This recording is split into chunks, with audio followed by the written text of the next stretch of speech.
Ya, pertama akan aku review dulu tentang gambaran histologi hepar normal. Jadi sebelum kita mengetahui tentang patologi, kita terlebih dahulu mengetahui tentang histologi atau organ dalam kondisi normal terlebih dahulu.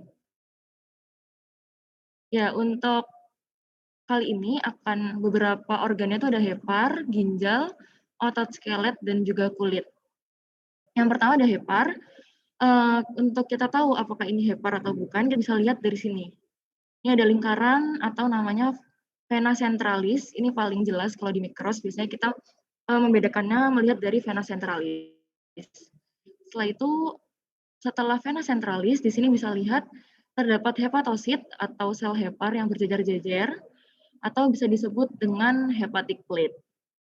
Di luar juga ada outer limiting hepatic plate, tapi tidak terlihat di sini.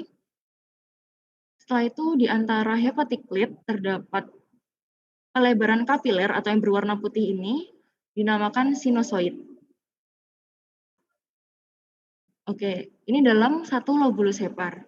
Apabila terdapat pertemuan 3 lobulus hepar, kayak gini, 1, terus di sini ada 2, dan di sini ketiga, itu akan ditemukan area namanya portal triad, yaitu adalah terdapat 3 bentukan di portal triad. Yang pertama di sini ada vena porta yang paling besar, di sini ada arteri hepatica, dan di sini ada yang selapis kubis, ada namanya ductus biliferus. Oke, ini adalah gambaran histologi dari hepar normal.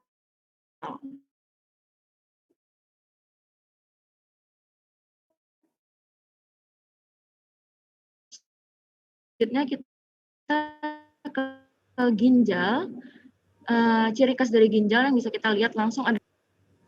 Setelah itu di sini terdapat urinary pool yang akan langsung disambut oleh TK1 atau tubulus contortus proximal, dan juga di sini ada vascular pool. Di sini bisa terlihat ada glomerulus yang berderet atau macula densa kalau kalian tahu dulu. Dan di sini langsung ada, biasanya struktur dari tubulus contortus distal itu lebih padat. Jadi lebih lingkaran, lebih bulat kayak gitu. Oke, kita lanjut dulu ke gambaran histologi otot normal. Ini bisa kita bilang ini adalah otot skelet karena apa? Yang pertama kita bisa lihat dari garis gelap terang. Yang pertama ada gerang atau pita I, atau yang kita bisa sebut pita isolat, atau bisa kita sebut dengan pita A atau anisotrop.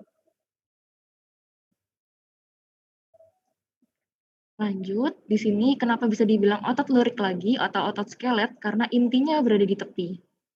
Ini intinya ada di tepi karena otot yang mempunyai garis gelap terang hanya otot skelet dan otot jantung ya. Sedangkan kalau otot jantung intinya ada di bentuknya kayak angka 8 kalau dipotong secara membujur. Kalau ini kan bentuknya masih kayak lurus-lurus, masih kayak gelondong kayak gini, mirip sama otot polos, hanya saja ada garis gelap terang dan intinya di tepi. Oke, lanjut ke gambaran histologi kulit normal yang bisa lapangan pandang ini yang terlihat yaitu ada kulit tebal atau bisa disebut dengan hairless skin. Kenapa disebut hairless skin? Hanya ada ditemui pada kulit tipis atau hairat skin. Nah, yang membedakan apalagi Kak untuk kulit tebal dan kulit tipis? Kalau kulit tebal karena dia tidak punya folikel rambut, keistimewaannya dia punya 5 lapisan di bagian epidermis. Ini dia epidermisnya. Yang pertama ada stratum corneum, selanjutnya ada stratum spisum, ada stratum granulosum, di sini ada stratum lucidum, dan yang paling bawah sendiri ada stratum basal.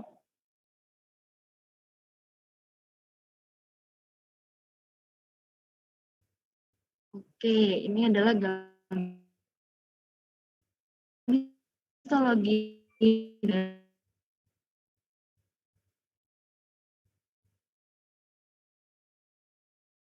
ini kita juga ada sedikit tentang irreversible, yaitu terdapat apoptosis yang nekrosis koagulasi sampai nekrosis kaseosa ini akan kita pelajarin di minggu depan.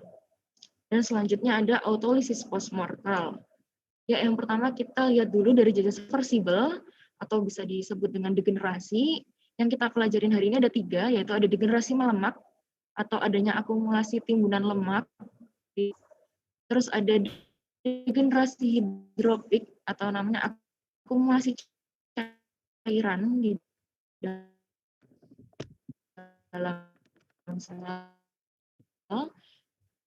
Dan yang terakhir degenerasi hyaline atau itu terbagi menjadi 2. Yang pertama ada ballooning degeneration atau ini adalah versi kronis dari degenerasi hidropik.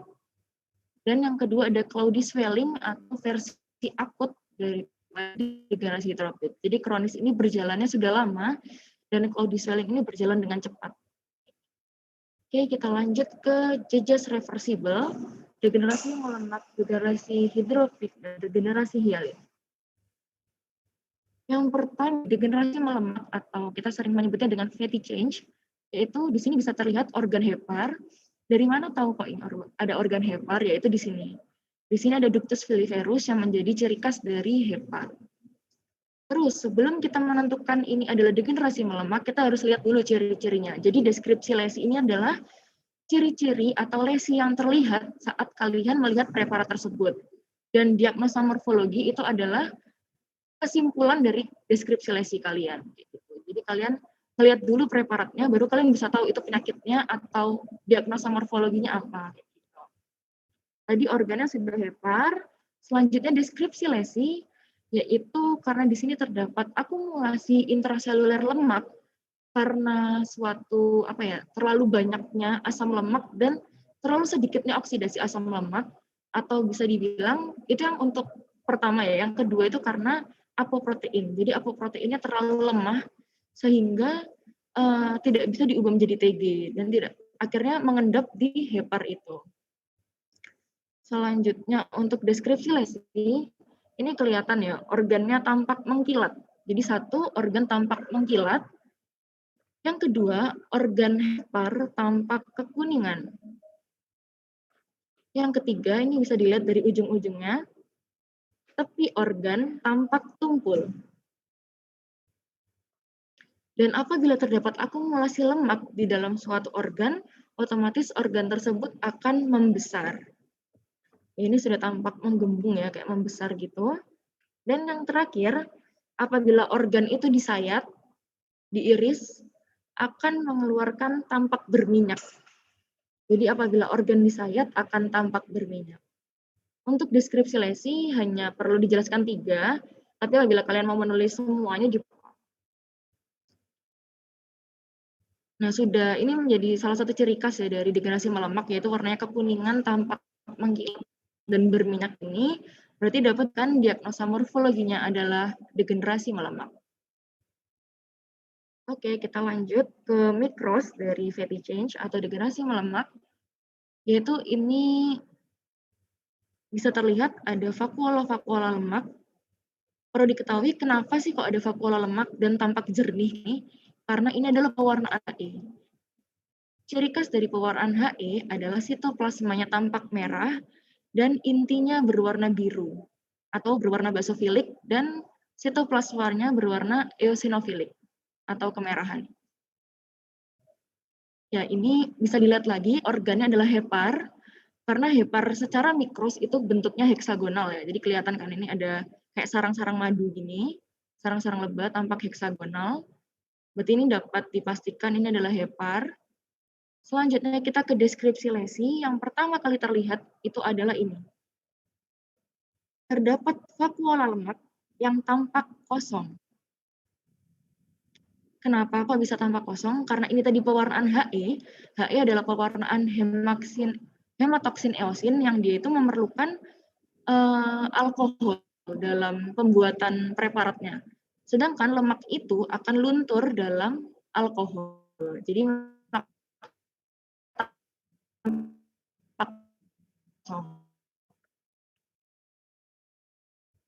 jangan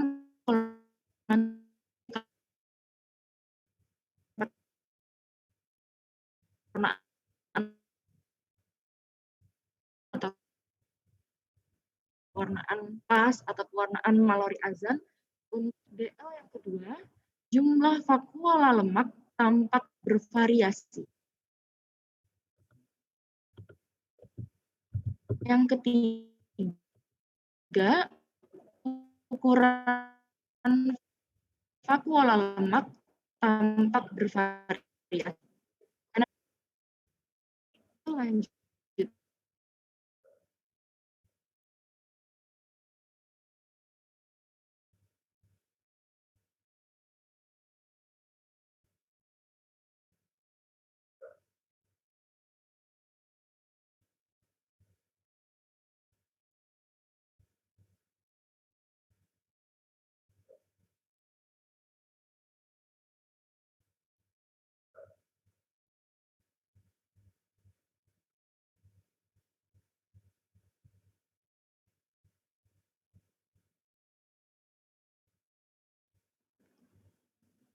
Oke, Pak bisa udah mendengar soalnya.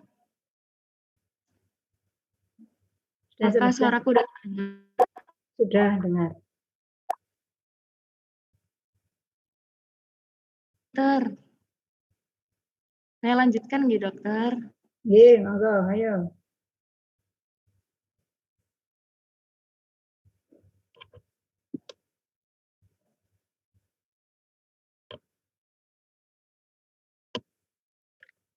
Ya, Pak.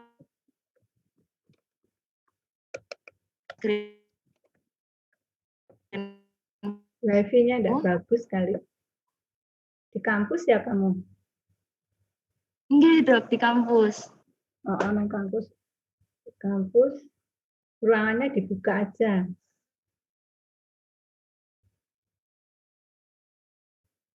Oh, enggak. Atau di ruang dosen. Di lab ada ya.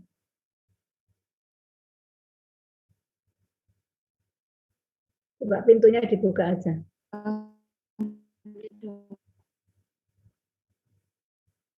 Iya, Dok. Ini suara saya sudah jelas nggak, dokter? Ya, sudah ini. Lebih enak ini.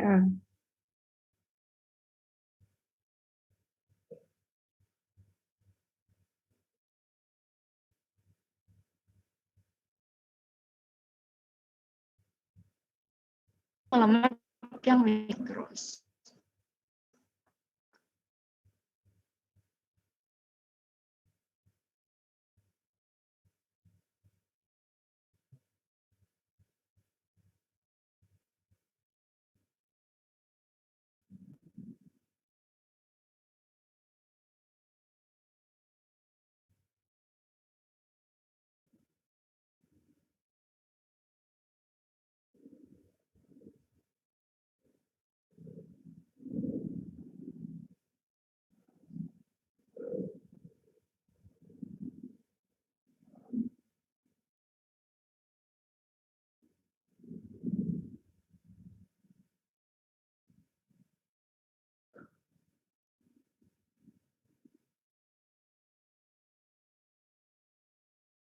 Sebentar ya, lagi dicoba lagi untuk share screen-nya.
Oke, sudah terlihat ya untuk PPT-nya. Mungkin bisa kembali lagi ke degenerasi melemak yang mikros.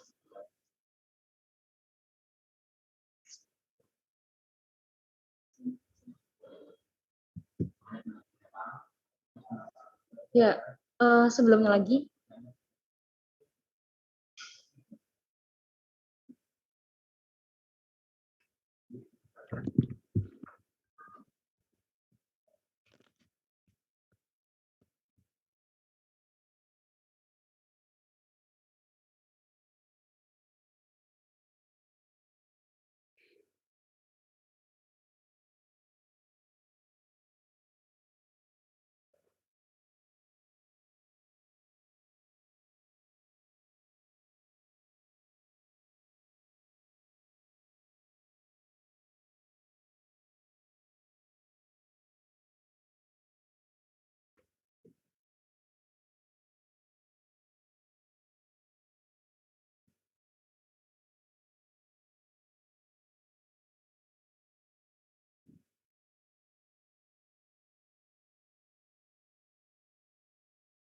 Ya, oke, sudah terlihat ya untuk share screen-nya.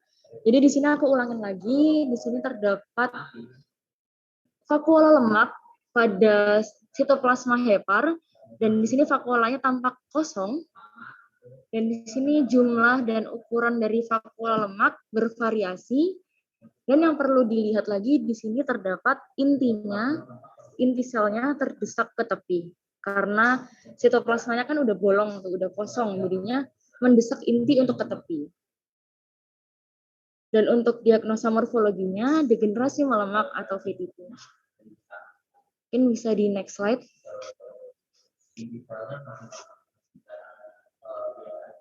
Oke, di sini perbedaannya antara degenerasi melemak pada hepar dan juga pada tubulus ginjal.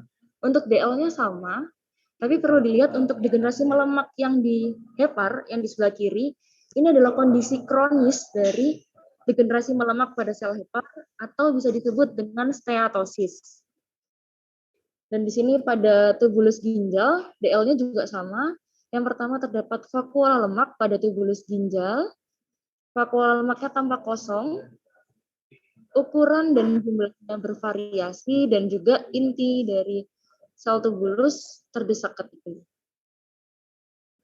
Oke, kita lanjut ke degenerasi hidropik. Ya, degenerasi hidropik itu yang di sebelah kiri dan yang sebelah kanan itu yang normal. Jadi bisa dibandingkan ya. Kalau yang pertama ini organnya adalah hepar. Terlihat ada kayak lobus-lobusnya gitu, kayak ya seperti itu. Mungkin dari pointernya bisa ditunjuk. Juga masih terlihat tajam-tajam dari struktur heparnya itu sendiri. Terus untuk yang tidak normal itu yang di sebelah kiri. Terlihat cembung, terlihat membesar, karena di sini degenerasi hidropik itu adalah akumulasi cairan pada organ tersebut. Oke, di sini organnya adalah untuk deskripsinya, organnya tampak pucat karena kan terdapat adanya akumulasi cairan ya. Otomatis kalau adanya cairan, organ tersebut pasti akan pucat. Dan yang kedua, karena terisi oleh cairan itu, organ akan tampak membesar. Dan misal dilihat lagi dari ujung-ujungnya, tepi organ tampak tumpul. Dan apabila disayat, organnya itu cembung karena adanya cairan. Jadi kayak spons yang dibelah, itu akan menggembung gitu kan biasa. Itu sama kayak degenerasi hidropik.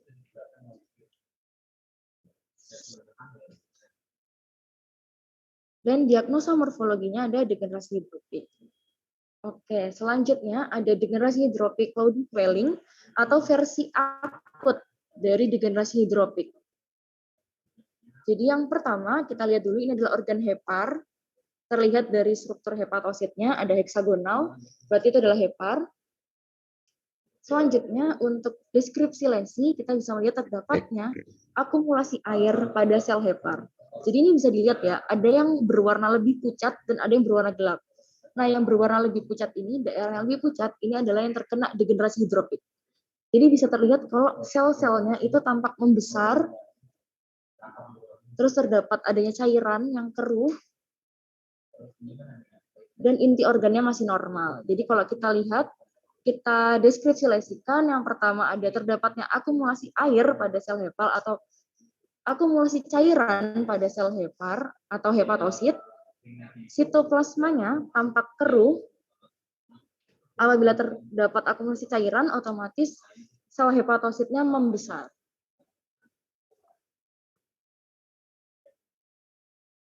Dan inti selnya masih normal ada di tengah. Nah, untuk daerah yang gelap ini adalah struktur hepar mikros yang masih normal. Jadi dapat ada pembanding ya teman-teman. Yang ini masih normal, yang terkena degenerasi hidropik ini tampak membesar. Untuk diagnosa morfologinya bisa ditulis lengkap, degenerasi hidropik cloudy swelling. Bisa dilanjutkan.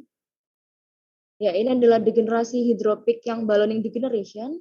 Kita tadi udah melihat struktur histologi dari kulit. Jadi ini adalah kondisi degenerasi hidropik pada kulit. Nah, untuk yang membedakan dengan yang cloudy swelling, karena ballooning degeneration ini adalah sifat kronis dari degenerasi hidropik atau yang berjalan lama, yaitu dari sitoplasmanya. Di sini terlihat ya, sitoplasmanya tampak jernih, sedangkan yang cloudy swelling tadi tampak keruh. Ya, dan dapat dilihat lagi, selnya tampak membesar karena terdapat akumulasi cairan itu tadi.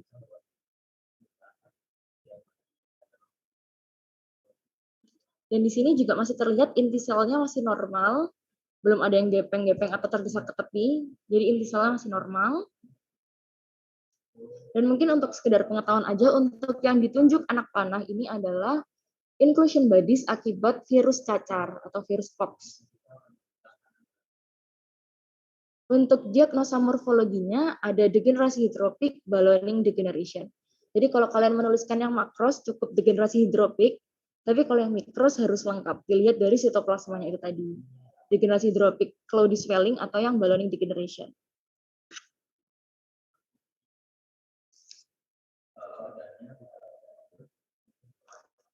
Yang bisa dilanjutkan, ini adalah degenerasi hialin pada organnya ada otot skelet, yaitu yang pertama terdapat akumulasi protein hialin pada sabut otot skelet. Jadi terdapatnya akumulasi protein hialin ya. Jadi yang tadi udah akumulasi dari lemak, akumulasi dari cairan, dan yang ini akumulasi dari protein hialin. Selanjutnya, akumulasi protein hialin tampak berwarna homogen. Jadi ini kelihatan homogen ya, dan kalau dilihat tadi di struktur yang normal kan kelihatan ya garis gelap terangnya. Kalau di sini kan udah nggak kelihatan, jadi terlihatnya homogen. Dan di sini terlihat ada ruangan-ruangan kosong, berarti dapat dideskripsikan bahwa sabut otot tampak terputus-putus.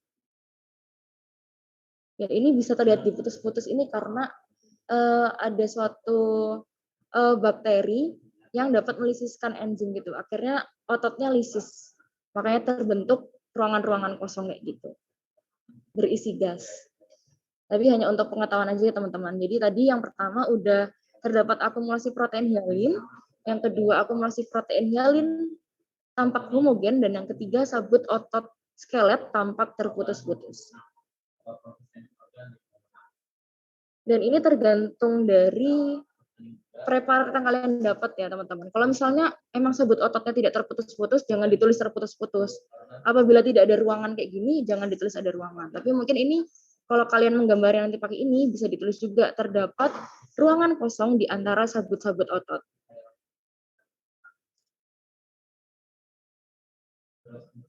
Ruang kosong ini isinya ada gasnya. Dan untuk diagnosa morfologinya ada degenerasi hialin.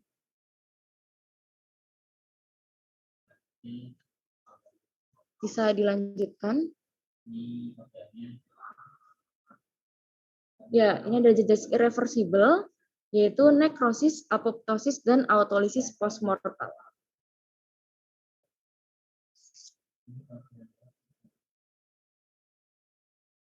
Ya, karena hari ini kita belajar nekrosis hanya pada jenis inti selnya aja, yaitu ada nekrosis inti sel pyknotis, inti sel karyoreksis, dan inti sel karyolisis. Yang pertama terlihat ini ada tubulus-tubulus ya teman-teman. Jadi ini namanya organnya ginjal. Udah tadi lihat di struktur normalnya. Untuk deskripsi lesi yang pertama pada inti sel pyknotis,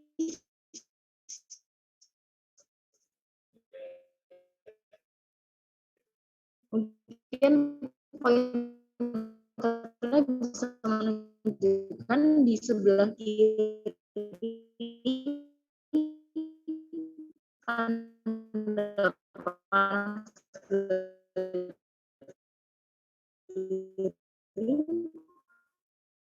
yang terlihat hitam. Terlihat ya, ini ada tanda ke arah inti yang berwarna hitam. Mohon maaf apakah suara terputus? Terputus Kak barusan. Oke, baru sampai inti sel ya, yang tadi nggak terputus-putus. Yang tadi aman Kak. Oke, kalau gitu kita lanjut ya ke jenis inti sel yang pyknotis. Untuk pyknotis dapat dilihat ini yang paling sebelah kiri, yang warna hitam ditunjuk oleh anak panah. Ini adalah jenis inti sel nekrosis yang pyknotis.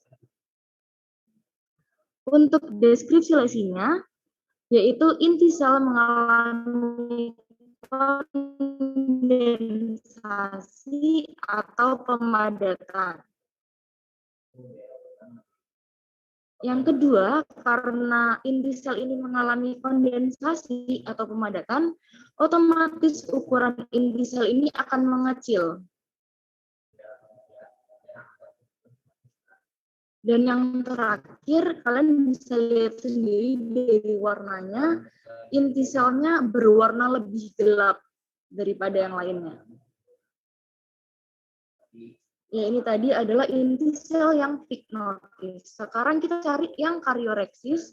Mungkin bisa diarahkan pointer di yang bawah, tanda panah yang bawah. Tunjukkan yang normal, inti yang normal kayak apa gitu. Ya, terlihat dari tanda inti sel yang mengalami karyoreksis. Yang normal dulu. Oh, iya dokter. Untuk inti yang normal, ya bisa dilihat dari poin. Ada di atasnya, Kak. Ya, itu yang banyak yang normal itu banyak. Ya. Ya, banyak di dalam tubulusnya. Inti selnya berada di dalam tubulus. Sekarang kita lanjut lagi ke yang karyoreksis. Karyoreksis ini kan tampak pecah-pecah. Jadi bisa ditulis di deskripsi lesinya, inti sel tampak pecah-pecah atau terfragmentasi. Nah, biasanya untuk yang karyoreksis ini tuh jarang ya untuk kayak ke foto terpreparat gitu, karena memang berjalannya cukup cepat. Dari pyknotis ke karyolisis ini cukup cepat. Makanya yang terlihat ini kayak hanya satu karyoreksis aja gitu. Dan yang terakhir untuk inti sel karyolisis bisa dilihat di paling sebelah kanan, tubulus yang tidak punya inti sama sekali itu adalah karyolisis. Dan dapat dideskripsi lesikan inti sel tampak hilang karena mengalami lisis sempurna. Jadi udah tinggal merah aja ya, udah homogen, udah nggak kelihatan lagi inti selnya. Oke, mungkin bisa aku ulangin lagi. Untuk yang pyknotis, inti sel ini mengalami kondensasi atau pemadatan.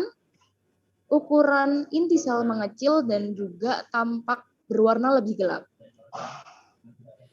Dan untuk yang karyoreksis, yaitu inti sel tampak pecah-pecah atau terfragmentasi.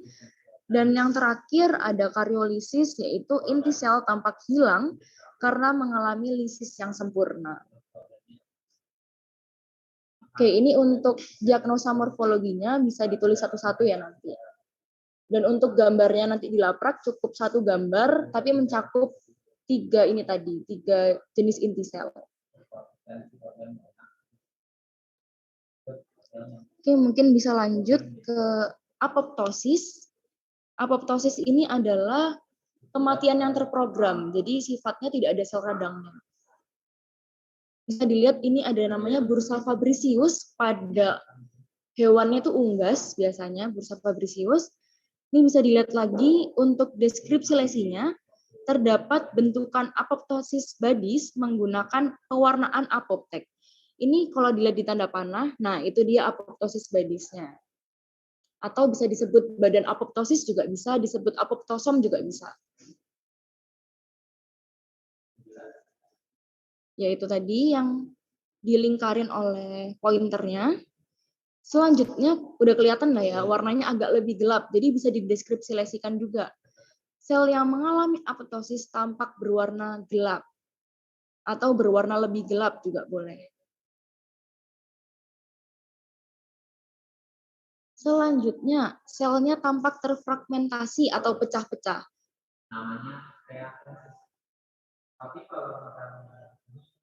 Dan yang terakhir, karena ini adalah suatu kematian yang terprogram atau bersifat menguntungkan bagi tubuh, contohnya kayak tangan kalian nih, tangan kalian tadinya waktu kalian embrio kan nggak langsung pasti nggak langsung menjadi 5 gini kan, tapi karena adanya suatu reaksi apoptosis, ini akan kayak membelah jadi 1, membelah lagi, membelah lagi, membelah lagi. Jadi ini sifatnya menguntungkan kayak gitu.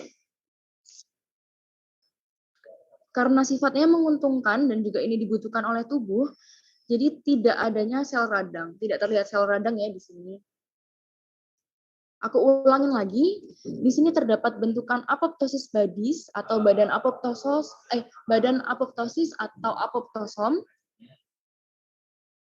Selanjutnya sel yang mengalami apoptosis tampak berwarna lebih gelap dan juga sel yang mengalami apoptosis mengalami fragmentasi. Untuk diagnosa morfologinya ada apoptosis.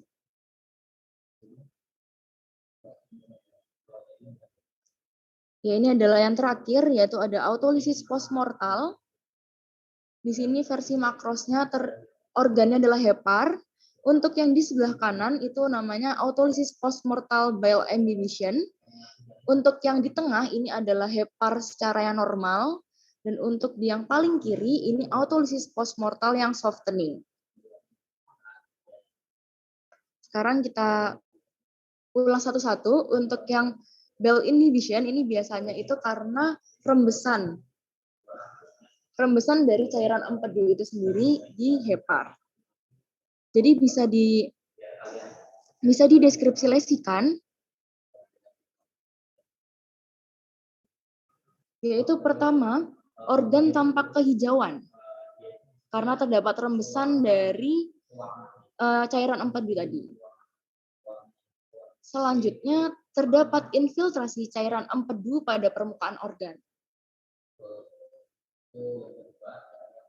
Selanjutnya, konsistensi organnya akan melunak. Untuk yang softening, biasanya ini diikutin oleh bakteri, makanya dia tampak pucat biasanya. Berarti dapat dideskripsikan,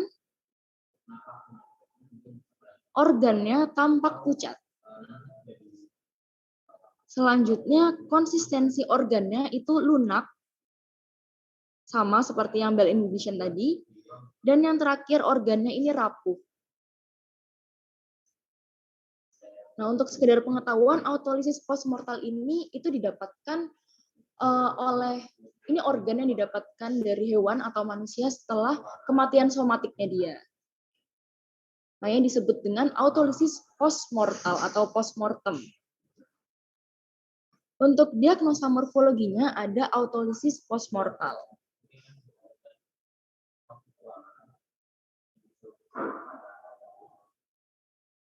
Oke, selanjutnya kita ke yang mikros. Ya, di sini masih terlihat strukturnya hepar. Hanya saja yang tidak ada itu intinya ya, karena ini mengalami autolisis postmortal. Autolisis seperti yang tadi kita lihat di awal tadi, kariolisis.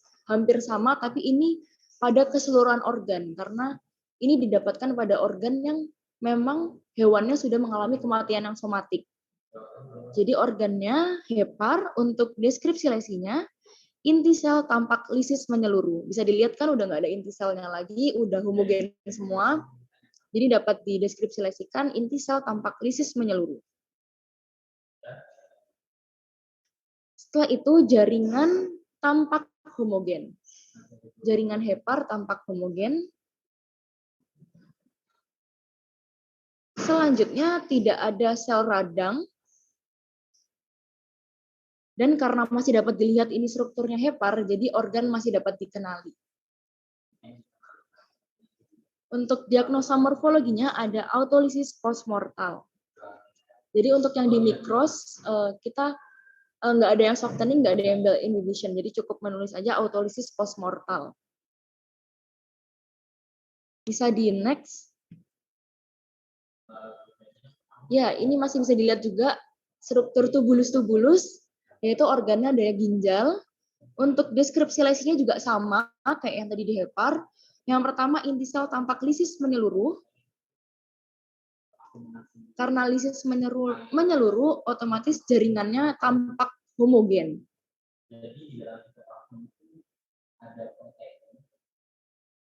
Dan tidak adanya sel radang.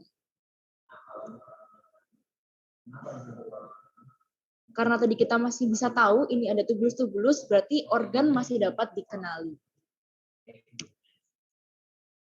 Dan untuk diagnosa morfologinya ada autolisis postmortal.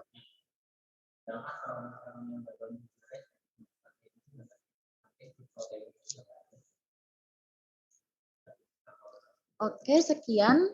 Mungkin ada yang ingin ditanyakan, atau ada yang tadi kurang jelas, atau suara aku tadi putus-putus, ada yang ingin diulang, boleh diutarakan.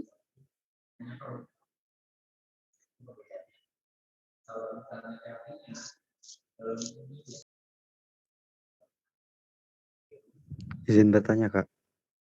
Iya, boleh. Untuk yang autolisis postmortal tadi ada 3 jenis itu apa aja ya, Mbak? Autolisis postmortal 3 jenis, berarti ini yang makros ya? Iya, makros. Oke, yang makros. Untuk yang paling kanan, itu adalah autolisis postmortal yang bile inhibition. Yang karena rembesan cairan empedu, makanya dia tampak kehijauan. Bukan 3 jenis, ini adalah bentuk-bentuk dari autolisis perbedaan. Yang tengah itu kan normal, ya. Ya, yang tengah normal. Yang tengah hepar normal, yang kanan ini hepar yang mengalami autolisis postmortal, yang kiri itu yang nekrosis.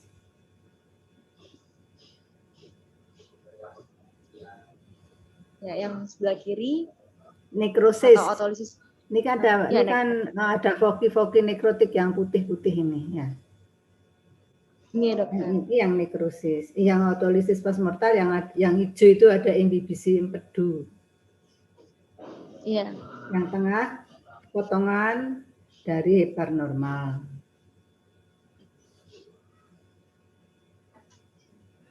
Ya. Ya, begitu. Untuk deskripsi lesinya, yang sebelah kanan itu terdapat infiltrasi cairan empedu pada permukaan organ. Karena terdapat infiltrasi cairan empedu itu yang menyebabkan permukaan organnya tampak kehijauan kayak gitu. Selanjutnya, konsistensi dari organnya tampak melunak. Rapuh. Ya, rapuh, melunak kayak gitu. Yang nekrosis ini ada foki-foki nekrotik ya. Ada foki-foki nekrotik. Ini yang normal, ini yang sel yang hidup. Ini kan sama dengan ini kan. Ya. Sudah jelas, Dek? Untuk yang nekrosis tadi ada apa, Mbak? Ada foci-foci nekrotik. Gimana tulisannya? Foci nekrotik itu daerah yang jaringan yang mati itu menyebabkan warna putih, berbeda dengan jaringan yang hidup, itu disebut foci nekrotik. Oh iya, Prof.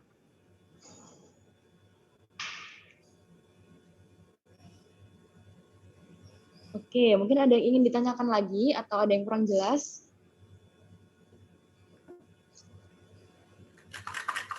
Kak, izin bertanya. Ya. Tadi kan kalau misalnya yang degenerasi hidrofik itu kan masuknya ke yang kronis. Terus kalau degenerasi melemak itu masuknya ke diagnosis yang apa ya, Kak? Apa gimana? Bisa diulangi? Kalau yang degenerasi hidrofik kan itu masuknya yang apa? yang stadium kronis. Terus kalau degenerasi melemak itu masuknya ke stadium apa ya, Kak? Oke. Mungkin bisa ke degenerasi yang melemak. Nah, sebenarnya untuk membedakan dari degenerasi melemak yang kronis dan yang akut itu bisa dilihat dari vakuolanya, Dek. Nah, kalau yang di sini, yang ada di layar, ini kan vakuolanya masih dapat dihitung nih. Masih kelihatan dapat dihitung. Berarti ini masih akut, masih berjalan akut. Tapi mungkin bisa di next slide. Nah, ini kan kayak udah nggak kehitung lagi ya.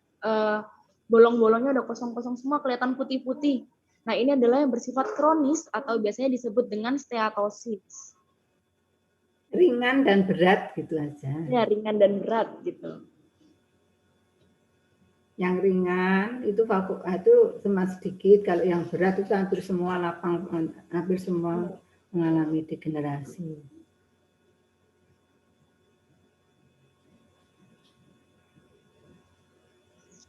Ya, apakah sudah jelas, Dek? Ada yang ingin ditanyakan lagi? Berarti kalau yang parah itu yang kronis ya, Kak? Iya, karena kalau kronis itu kan berjalannya sudah lama. Jadi biasanya sudah bertahun-tahun atau berbulan-bulan gitu. Sedangkan kalau akut ini berjalannya cepat. Siap, Kak. Terima kasih, Kak. Iya, sama-sama. Ada yang mau ditanyakan lagi?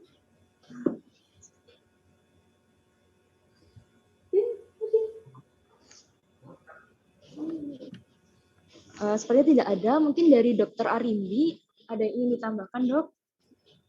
Enggak, sudah cukup. Oke, baik. Kalau begitu karena sudah tidak ada yang ditanyakan lagi, karena tadi kita mengawali praktiknya juga dengan berdoa, kita akhiri dengan berdoa. Berdoa menurut agama dan keyakinan kita masing-masing, berdoa dapat dimulai.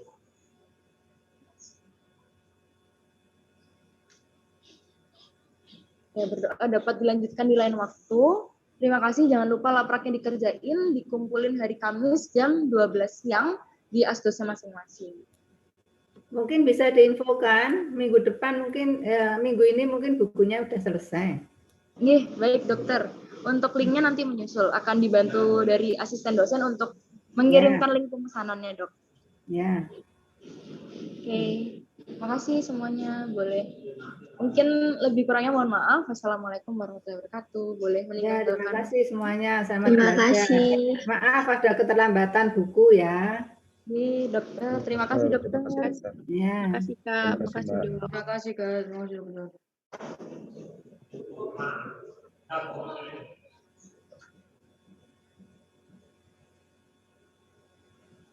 Ini dokter, teman-teman banyak yang di sini, Dok.